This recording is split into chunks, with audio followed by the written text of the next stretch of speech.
কালি পুলিচৰ গুলীত এজন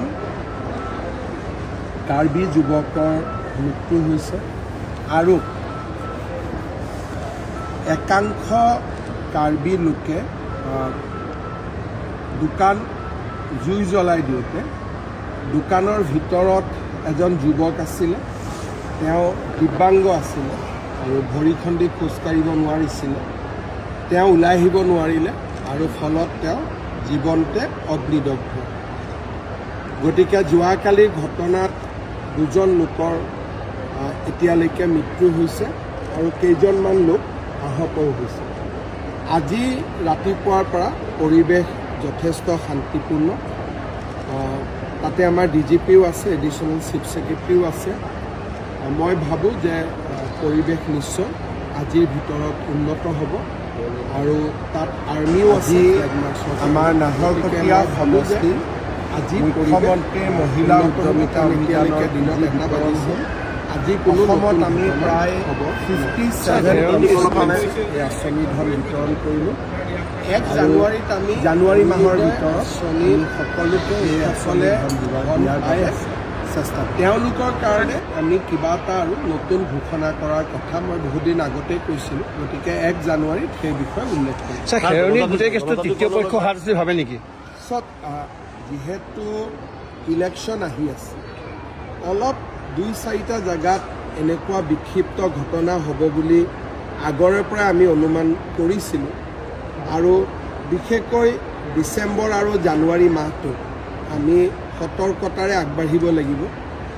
ইয়াত আৰু তৃতীয় পক্ষ, চতুৰ্থ পক্ষ এইবিলাক মই ক'ব খোজা নাই, কিন্তু এটাই কথা যে কোনেও শান্তিপূৰ্ণ আন্দোলনৰ কথা বেলেগ, হিংসাৰ জৰিয়তে সমস্যাৰ সমাধান নহয়। খেৰণিত কাৰ্বি ৰাইজে যিটো দাবী কৰিছে, একাংশ কাৰ্বি ৰাইজে, যে VGR PGRত থকা মানুহখিনিক উচ্ছেদ কৰি দিয়ক। গুৱাহাটী উচ্চ ন্যায়ালয়ৰ স্থগিতাদেশ আছে, কোৰ্টক বাদ দিটো কোনেও কাম কৰিব নোৱাৰে।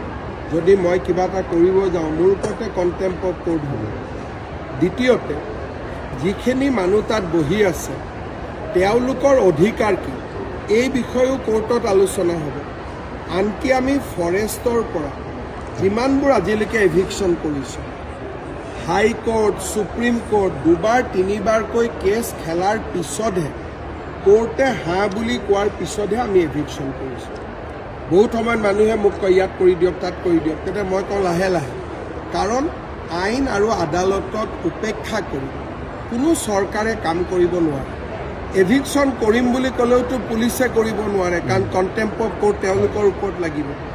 এই কথাখিনি কিয় বুজি পোৱা নাই বা বুজাৰ চেষ্টা হোৱা নাই, সেই বিষয়ে মই অপাৰক ক'বৰ কাৰণে, কিন্তু নিশ্চিতভাৱে যেতিয়া মই তেওঁলোকৰ লগত মুখামুখিকৈ কথা পাতিম, তেওঁলোকৰ মাজত যদি কিবা ভুল ধাৰণা আছে সেই বিষয়ে মই বুজি পাম। কিন্তু এতিয়ালৈকে সাধাৰণতে কোৰ্টৰ অৰ্ডাৰ থাকিলে বাকী মানুহবিলাকে জবৰদস্তি নকৰে। এই যোৱা 2 দিনত হোৱা ঘটনাটো আমি চাব লাগিব, কিন্তু এতিয়া পৰিস্থিতি শান্তি হওক, তাৰ পিছত বিষয়টো সম্পৰ্কে আমি পৰীক্ষা